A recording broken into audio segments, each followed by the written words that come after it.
그 다음에 법률 사실은 법률 요건의 구성 요소고 그게 모여서 법률 요건을 갖추게 되면 그에 따라서 법률 효과가 나타나는데 법률 효과가 뭐예요?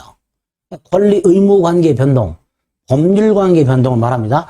여기서 권리 의무 관계가 바로 법률 관계입니다. 이걸 법률 효과라고 하죠. 자, 그 과정을 살펴보겠습니다.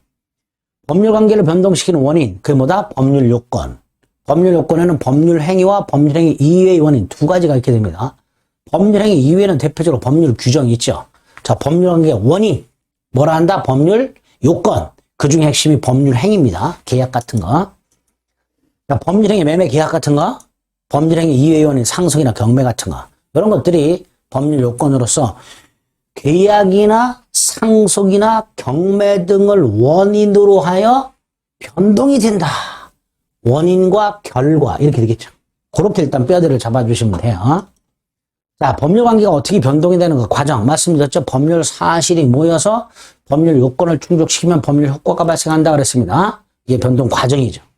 자, 이때 법률 사실, 청약과 승낙의 의사표시 대표적인 거죠. 모여서 법률 요건 뭐가 되죠?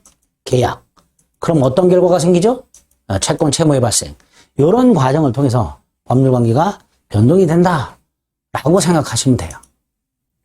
그 구체적인 모습이 뭐가 있을까? 법률 관계가 발생, 변경, 소멸하게 되는데 이걸 권리를 기준으로 하게 되면 권리의 취득, 변경, 소멸이 됩니다. 그러니까 권리의 취득이 어떤 게 있고 변경이 어떤 게 있고 소멸이 어떤 게 있는가 요거 몇 가지 확인하셔야 되는데 법률 관계 변동의 구체적 모습, 권리의 취득, 변경, 소멸 이렇게 나눠집니다. 자, 여기에서 취득과 관련해서는 원시 취득, 건물 신축에 의한 건물 소유권 취득, 요거 기억 꼭 하셔야 되고요. 승계 취득은 이전적 승계하고 설정적 승계로 나뉘는데 설정적 승계는 이렇게 지상권이라든가 저당권 같은 제한 물권을 취득하는 게 설정적 승계고요. 지상권, 저당권의 설정, 지상권, 저당권의 취득 같은 거. 시험에는 저당 잡은 경우 이렇게 나온 경우가 있었습니다. 반면에 이전적은 특정과 포괄로 나뉘게 되는 특정 승계와 포괄 승계, 특히 포괄 승계는 상속. 그래서 상속인을 포괄 승계인 보통 이렇게 부르죠. 그 다음에 변경에서는 내용의 변경 중에서 질적 변경의 예를 기억해야 됩니다. A라는 물건을 넘겨달라고 청구할 수 있는 권리가 그 물건이 멸실이 됨으로써 손해배상 청구권으로 바뀌는 경우 요거 기억하셔야 돼요. 내용의 변경. 반면에 작용의 변경은 권리의 효력의 변경을 말하는데 이건 두 개 기억하셔야 됩니다. 1번 저당권이 소멸하여 2번 저당권의 순위가 승진하는 경우 임차권 같은 채권이 등기 등을 통해서 대항력을 갖추는 경우 그래서 내용의 변경 중 질적 변경하고 작용의 변경을 구별하실 수 있어야 됩니다. 그 다음 이제 권리의 소멸이 두 가지가 있다. 뭐 이 정도 확인하시면 됩니다. 자, 그럼 요런 거 가지고 문제가 어떤 게 나오는지 보겠습니다. 잘못 짝지어진 것은 그랬어요. 자, 저당권의 설정 뭐였죠? 이전적 승계가 아니라 설정적 승계죠. 설정이란 말이 있잖아요. 그래서 아까 제한물권, 지상권이나 저당권 같은 제한물권을 취득, 설정하는 게 설정적 승계다. 그랬죠?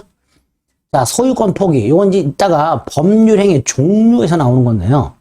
상대방이 없는 단독행위라고 해서 이거 하나 기억해 두세요. 소유권 포기, 상대방 없는 단독행위. 그 다음에 통지라고 돼 있죠. 아까 법률 사실 분류에서 의사의 통지 최고 기억하자 그랬죠. 관념의 통지에 통지 승인이 있었습니다. 지금 외우시는 거예요. 각종 통지는 관념의 통지다. 이것도 준법률행위 일종입니다. 그럼 아까 다음 중 준법률행위를 골라서 최고가 있었죠. 그 최고를 빼고 이게 나올 수도 있죠. 청약자가 하는 승낙 연착의 통지. 이것도 준법률행위고 그 중에 관념의 통지에 해당이 되는 겁니다. 그 다음에 무주물 선점. 권리를 원시 취득하는 경우 건물 신축이 있었죠. 또 하나가 이렇게 무주물 선점처럼 법률 규정에 의한 소유권 취득도 원시 취득 일종이 됩니다. 최고 나왔나요 또? 최고가 뭐였죠? 준법률행위 중에서 의사의 통지였죠. 이런 식으로. 그리고 5번은 벌써 또 나왔어요. 최고. 준법률행 중에서 의사의 통지 기억을 좀 해주셔야 됩니다. 출제된 것만 보는 거예요.